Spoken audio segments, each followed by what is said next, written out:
Okay, did I talk about Black Monday? Literally on Monday, we got a bombshell on Matt Rhule and his tenure with the Carolina Panthers, as Matt Rhule was fired by the team after 2+ seasons. Steve Wilkes, named interim coach, will be the coach of this team going forward until, whenever that time is up, till the season is over. Should Baker Mayfield receive any blame for Matt Rhule getting fired? And you know what, Zach? I'm going to let you kick this off again, and I'll pick it up. Yeah, dude. So I'm not gonna lie.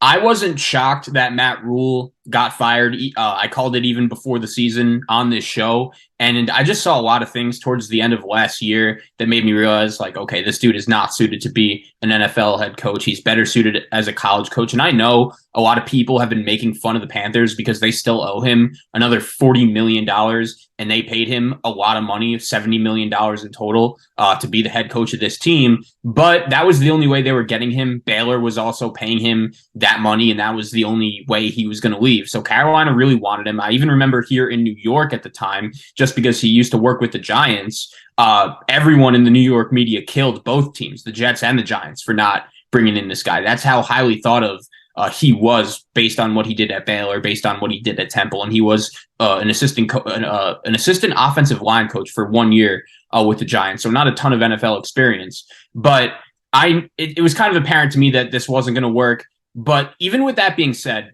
I did think with the weapons on this team on both sides of the ball, I think their defense is actually underrated. I think they have some playmakers. I think on offense, even though their offensive line is a clear weakness, McCaffrey, DJ Moore, Robbie Anderson, it's not terrible. You should be able to make some plays. And I thought that Baker Mayfield would be able to return to that form that we saw 2 years ago with him and the Cleveland Browns when he led them to the playoffs. He went into Pittsburgh, won that playoff game. He then was neck and neck with Kansas City in the divisional game.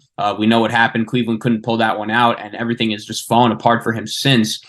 When you also count the injury, I thought he would have been, with him being healthier, I just thought he would be better. And it just turns out like he has been probably the worst quarterback in the NFL this season. It has been ugly. It has not been good. So just for that alone, Baker Mayfield has not performed. He's been awful. So yes, he does deserve some blame. But I do think Matt Rhule, at the end of the day, he let this happen. Back in 2020 when he first got the job, he refused to draft a quarterback. He didn't want to draft a quarterback. He went out there and paid Teddy Bridgewater, which is interesting because the Panthers owner, David Tepper, he's very important in all of this. This guy, when he bought the Panthers, paid $2 billion in cash to buy the team. He just pulled up with a briefcase, $2 billion in cash, and just said, here, take it. And this guy bought the Panthers to make some big moves. And Matt Rhule paying him that money, yeah, that was a big move, which obviously blew up in his face. But paying Teddy Bridgewater, who, no offense, is a fine, above average backup quarterback who could win you some games here and there. But when you're trying to make big moves and you buy a team for $2 billion, I'm expecting you to go after some pretty flashy star guys. And they paid Teddy Bridgewater, and then they trade for Sam Darnold, which blows up in their face. And for the record, at the time, I didn't hate the Sam Darnold trade. I even liked the Baker Mayfield trade, considering they didn't really give up much for him. They're only paying him $3 million, but it clearly hasn't worked out. And I'm just very curious to see where the Panthers go from here. Does this guy hire a star head coach? Does he hire a retreaded offensive or defensive coordinator? Does he make a trade with another team for a head coach possibly? I think anything is on the table here, because Carolina, when this guy bought their team for that much money, he was expecting at least to be relevant. And right now, Carolina feels like the most irrelevant team in the NFL, and I wouldn't be shocked if they're picking number 1 in the draft. So that might be their path going forward. Yeah, I think first off, to answer the question, when talking about Baker Mayfield, I won't say that. I mean, yes, to a certain extent, because players play. So, of course, a job is secured by a coach based on the player's success. So, to a certain extent, I have to say, yeah, but in theoretical long-term, I'm thinking here, I don't think he has anything to be blamed about it, because I think the writing was written on the wall. And first off, I never expected Baker Mayfield to go to this situation and just have a career rejuvenation. Everybody was telling me, oh, well, Baker Mayfield, he's the best when he has his chip on his shoulder. Yeah, but, that was in college. This situation is spooky over here. I done seen Sam Darnold leave one terrible situation and go to a worse situation. Look at the Jets right now. Look at the Panthers right now. You would want to play for the Jets, respectfully. Now, I saw what happened to Sam Darnold. Baker Mayfield was destined to go in that same path. And unfortunately, although I criticize the guy a lot, I can't put the blame on him on this one because he was doomed to fail from the start. You see, Matt Rhule is another statistic of college coaches going wrong in the NFL. Listen, some of these guys' concepts that they run in college don't translate to the NFL. It's just different, even from a recruiting standpoint, because you can't recruit in the NFL. You can't walk up to Justin Herbert's crib out there in Oregon, Eugene, and say, Justin Herbert, come to the Panthers. You can't go to Russell Wilson's house and say, Panthers country. That's right. You can't do all that. That's what you can do in college. You can sanctimonize these college recruits to come to your franchise.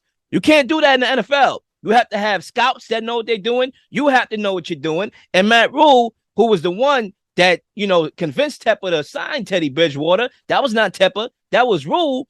Yeah, you didn't know what you was doing. So when you think about this from a longer term perspective, it was going to fail. Teddy B, Sam Darnold.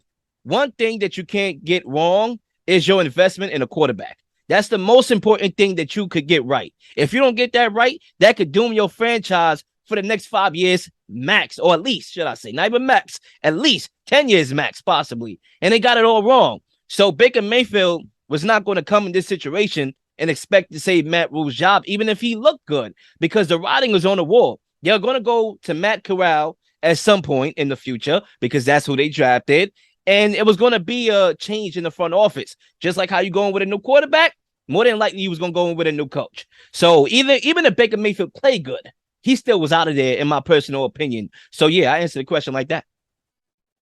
Yeah, and it's going to be interesting to see. Like, I know they drafted Corral in, I believe, the third round, and he unfortunately had the Liz Frank injury out for the season. But if Bryce Young or whichever quarterback they want is there, like, I think they have to take them. So it's going to be interesting to see, or they trade the pick if they love Corral. I don't know. Who knows? They could do some crazy things. Like, if they have the number one pick in the draft, like, think about what they could get. Like, I don't know. But all I'm saying is I think this dude, David Tepper, I could be suspecting some bombshell news coming from the Carolina Panthers with this guy running things, because he was clearly not happy during his press conference when he addressed this. He wants to have a winning team, and he almost reminds me of Steve Cohen here in New York with the Mets. And it's interesting because these two guys are very similar and just two of the richest people in the world. Steve Ballmer with the Clippers is another comparison you could make. And they've just came in, and with the Mets, they were just so poorly ran from beforehand. Like Steve Cohen, he's immediately changed the culture. And I know this season ended in such disastrous form, but already Met fans could tell, like, okay,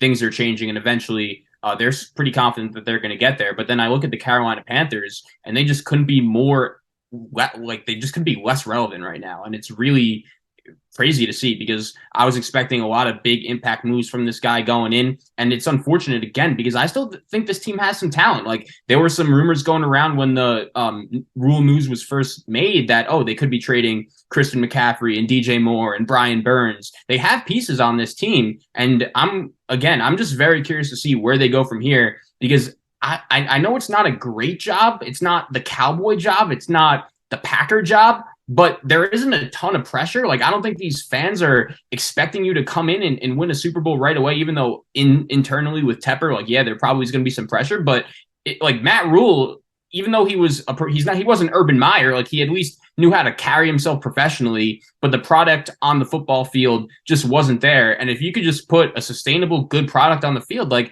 I think this could be, not a terrible job. Tom Brady probably going to be retiring sometime in the next few years. The Falcons have some weapons, but the quarterback is a question mark right now. They're still pretty far away. And you look at the Saints, they have some question marks, and they're in a bad salary cap situation right now too. So it's going to be interesting to see what they do after this, now that Matt Rhule is officially gone.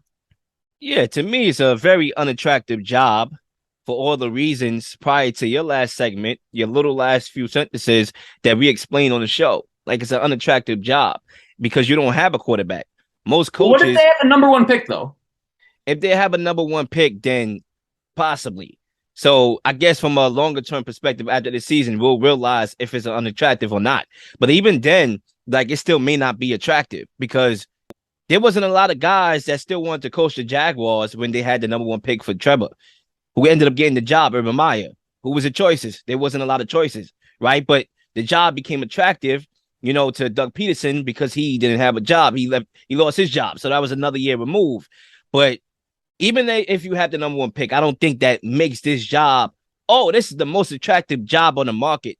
I just think there's going to be other jobs that's going to be Right, I agree. possibly But what I'm more saying is lucrative. it's not the Washington job, like right away when you're walking into that, like it's probably not going to end well as long as Dan Snyder's running things. Like with David Tepper, I know this didn't work out with Matt Rhule, but like I just think it was because Matt Rhule wasn't capable, he wasn't ready of handling and running an NFL team. Like I don't think it had to do anything with the environment. You know what I mean?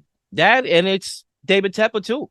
Because when you bring in David Tepper, who's the new owner of the team, and a new coach, you're going to make mistakes. This is a new personnel that came together around the same time. You're going to miss on some mistakes. And it's funny because I actually had, a few things that I actually found out today that I totally forgot that, existed. Like they had a deal put in place, a package centered around the 8th pick overall to acquire Matthew Stafford.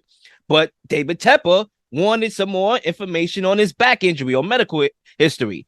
Remember, they had that deal put in place. They backed out of it. Matthew Stafford goes to the Rams, win the Super Bowl.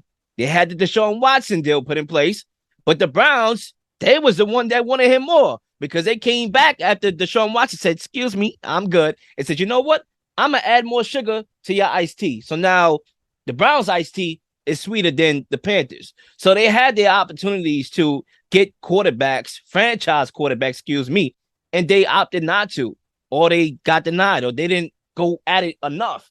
So, that's Tepper. That's not only Matt Rhule. Matt Rhule, he busted with that Teddy Bridgewater idea, and he can't coach in the NFL. But David Tepper, if you're the owner, you have to learn how to use your power. That's why you're the owner. You can make that last second call, but at the same time, I understand why you want to get your coach's input on what he feels comfortable and who can fit his system because you clearly don't know nothing about football. He's supposed to. So it's a whole mess here. And that's why this job is unattractive to me, even if they were able to get the number one pick overall.